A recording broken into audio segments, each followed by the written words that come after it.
Okay. So we're going to take this time here to discuss what are called reference angles. Now, at this point, we've talked about what it means for an angle to be in standard position. So you can see here we've got this red ray, if you want to call it that, but this is really the terminal side of an angle. Okay. Now, reference angles are angles that become extremely useful and give us some efficiency when we're doing the trigonometry that we're going to do with the unit circle. Okay, and so this is a theme that's going to come up here, or a content that's going to come up within the next couple of days. But to talk about using the unit circle to do trigonometry, right? Sine, cosine, tangent, things like that. There's going to be a whole new system for doing that isn't going to be SOHCAHTOA. And understanding where angles exist in the coordinate plane, and then using what are called reference angles and another concept called coterminal angles it's just gonna make us, the term that I like to use is a Swiss Army knife.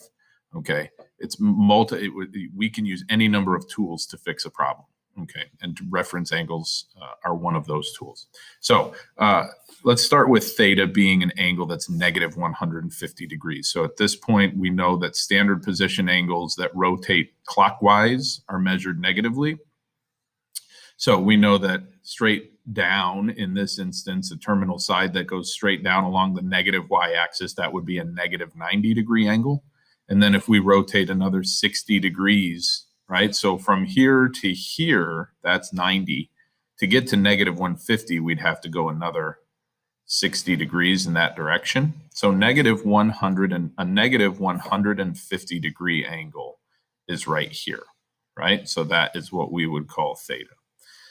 The reference angle for any angle that's in standard position is, as it's defined here, the acute angle formed by the terminal side of an angle in standard position and the closest x-axis.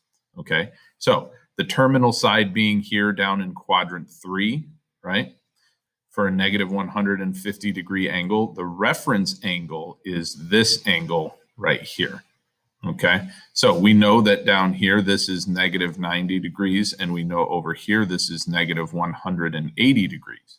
Okay, so the reference angle, if this is negative 150, how far away from negative 180 is that? There's a bunch of different calculations we could do to get that, but in the end, it really just is mental math. Right? If the rotation is 150 degrees to get to here, to get to this terminal side, how short of 180 is that terminal side, right? That's 30 degrees, and that's our reference angle. Reference angles are denoted with theta prime, like so.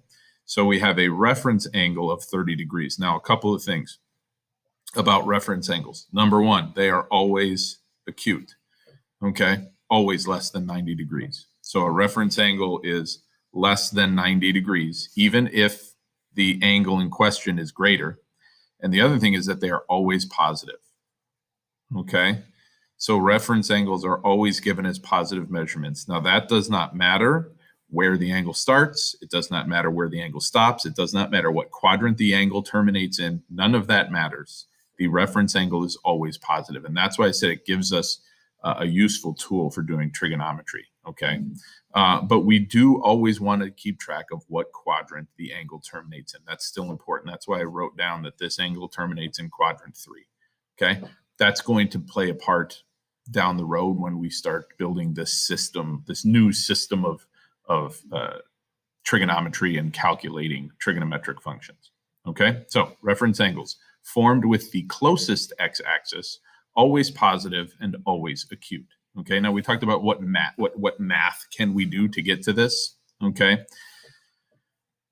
you know that the closest x-axis in this regard is negative 180 degrees. Okay, if we take the absolute value of negative 180 and we subtract the absolute value of negative 150, that would be 180 minus 150, which is 30 degrees. Okay, so and again, will this system work? Yes, the system will work, but I believe that the best way to think about this is just in terms of common sense. We're taking absolute values, okay, and subtracting them, just using common sense and a good picture will tell you we're 30 degrees short of getting to here. The one mistake that people make all the time is the reference angle cannot be formed with the y-axis. Okay, and again, why is that? It has to do with the trigonometry that we're going to be using these angles for. Okay, so even though when I was graphing this, if you go back and you rewind, you'll hear me say it. I said we made it all the way to -90, and then we went another 60 degrees. Okay, so 60 degrees is this angle right here. This is a 60-degree angle, just this piece. Okay, that's not a reference angle. The reference angle has to be formed with the closest x-axis, and it has to be positive. All right.